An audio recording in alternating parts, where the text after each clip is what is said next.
So in this video, we're going to talk about how you can use a strain transformation to determine the state of stress for a set of strain gauge readings, and how you can use that state of stress to determine the principal stresses, principal strains, and then using the principal strains, you can calculate the principal stresses. All right, so the first thing is that we have our original 2D for plane stress. We talked about how we could use sigma x prime, um, and then we could use if we knew the relationship or the angle between sigma x and sigma x prime, we could use this stress transformation to get sigma x prime using sigma x, sigma y, and tau xy. So we can use a similar relationship for strain transformations if we replace our sigma variables with epsilons and tau xy with gamma xy over 2. So if we plug all these in, um, uh, we end up getting this equation for our strain transformation from the xy coordinate system to the x prime y prime coordinate system. Okay, so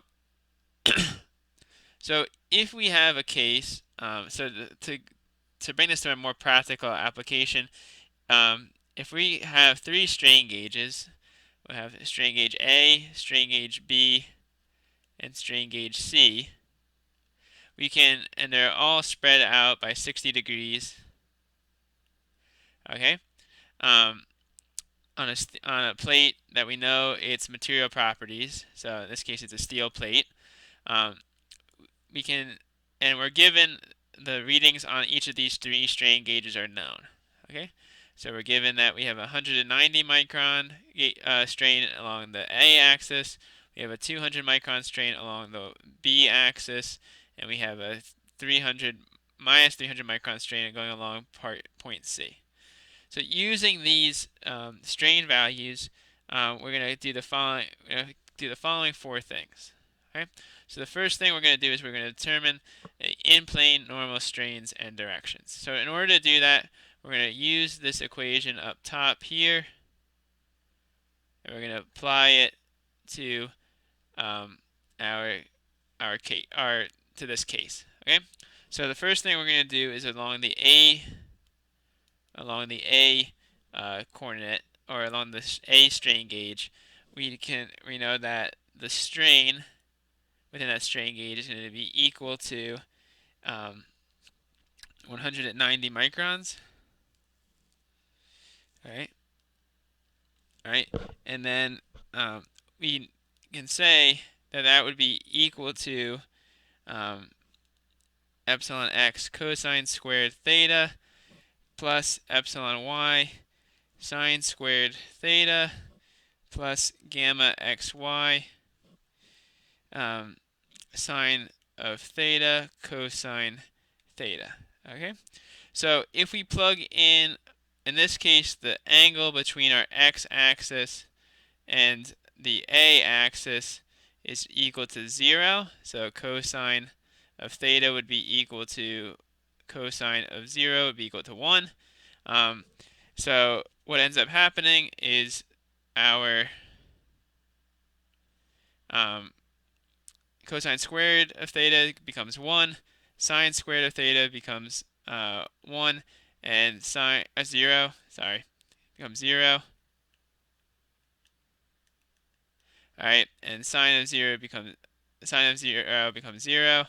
So if we plug in all these, our two rightmost terms get canceled out, and we're left with that epsilon a is equal to epsilon x is equal to 190 microns. All right, so we can repeat this process for part B, or for strain gauge B. All right, so strain gauge B, we know that its stress, all right, was equal to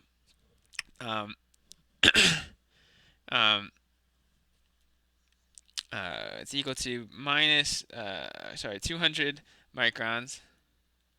We know that epsilon b is also going to be equal to epsilon x cosine squared theta plus epsilon y sine squared theta plus gamma xy sine of theta cosine of theta. Right? And we know that the angle between of theta between the original x-axis and our b-axis is going to be equal to 60 degrees. So sine of 60 degrees is equal to 1/2, radical 3 over 2, and cosine of 60 degrees is equal to 1/2.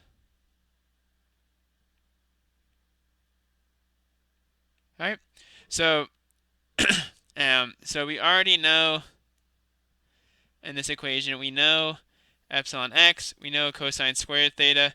We don't know what epsilon y is.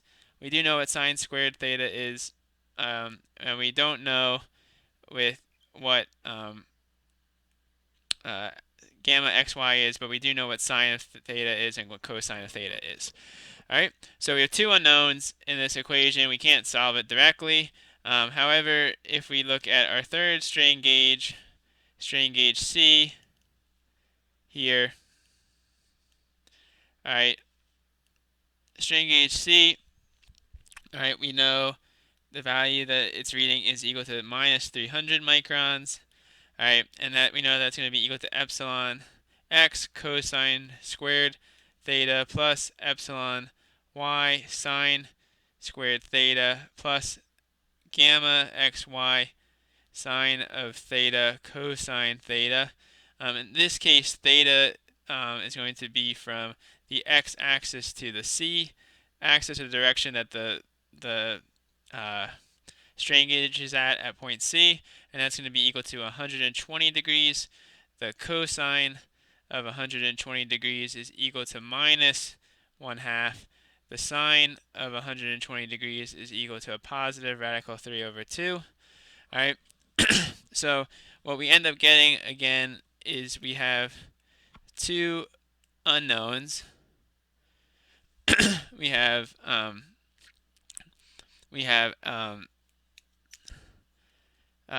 two unknowns are epsilon y and gamma xy. All right, but everything else is known. Okay, so if we plug in everything, what we end up getting is we end up getting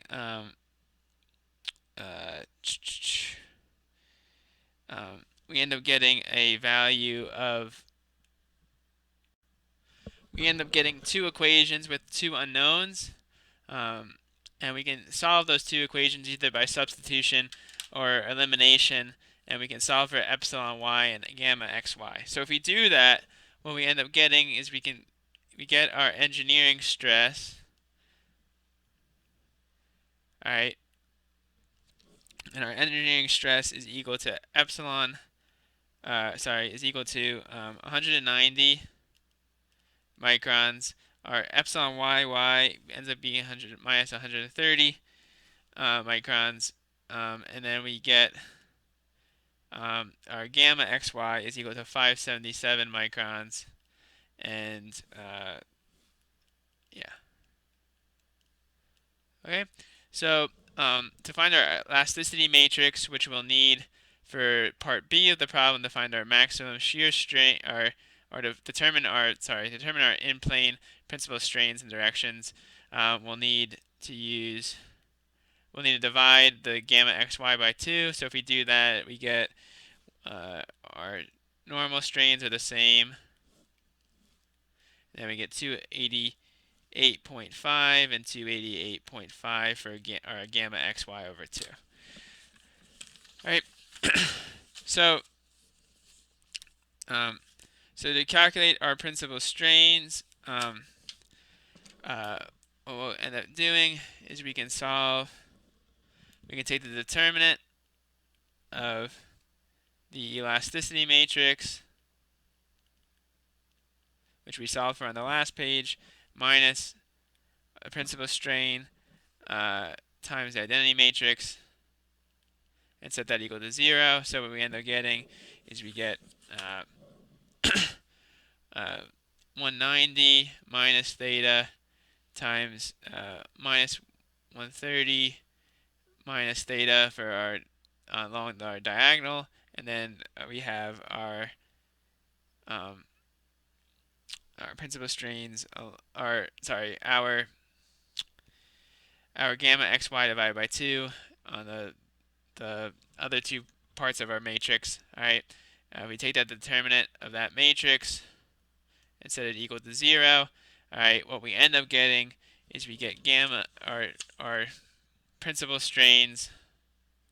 Sorry, these should be epsilons, not sigmas. Our principal strains will end up being 360 microns and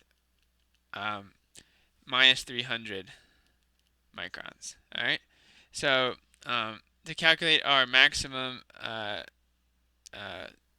shear strain, we know that the equation is equal to gamma max over 2 is going to be equal to EP1 minus EP2 divided by 2. All right, so this ends up just being our gamma max will be equal to 660 microns. Okay, so the next thing we can do is we can calculate our stresses using the following stress-strain relationships here. Okay, we were given in the problem statement, we were given that E was equal to 200 gigapascals, and we were given that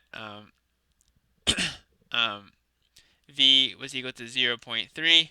So using these, we should be able to get our principal stress, or sorry, our stress, define our stress element, sigma. All right, so our stress element, sigma, if we plug in E and our Young's mod, and our Poisson's ratio into this equation, we'll be able to solve for we'll be able to solve for our stresses. So if we do that, what we end up getting is we get 33.2 megapascals for sigma x. For sigma y, we end up getting minus 16 megapascals, and then for tau xy, we get 44.4 megapascals. All right, and we can use our we can solve this equation here in order to calculate our Moore's circle. To calculate our principal stresses. So we take the determinant of this matrix here, and we set it equal to 0. We can get our principal stresses. So we'll end up getting sigma P1, sigma P2. From sigma P1 and sigma P2, we can calculate our maximum shear stress, which is going to be equal to sigma P1 minus sigma P2 divided by 2. So if we end up what we end up getting here is we get for sigma P1 we get 59.3 megapascals. For sigma P2 we would end up getting minus 42.2 megapascals, and for tau max we'd end up getting 50.8 megapascals. Okay, so just to conclude what we did here, or wrap up what we did here, is we, using our strain transformation equation, we were able to use the strain transformation equation to take our three known normal strains, epsilon A, epsilon B, and epsilon C, and solve for our three unknown stresses, or strains. We were able to solve for epsilon X. We were able to then solve for epsilon Y and gamma XY using the last two equations, and using substitution to solve for those two. Those two unknowns. Then once we had our elasticity matrix, we could then use this equation here to solve for our two principal strains. And using our two principal strains, we can calculate our maximum shear strain using this equation here. All right, and then the final step was to use our stress strain relationships and the known values of our material to calculate the state of stress at that point where the strain gauges were placed, and And then using that stress element, we could then solve for the principal stresses like we've been doing before. So we could just take the determinant of that stress matrix minus the principal stress times the identity matrix, and we can end up getting our principal stresses, and then we just have to plug them into the tau max formula to calculate our maximum shear stress.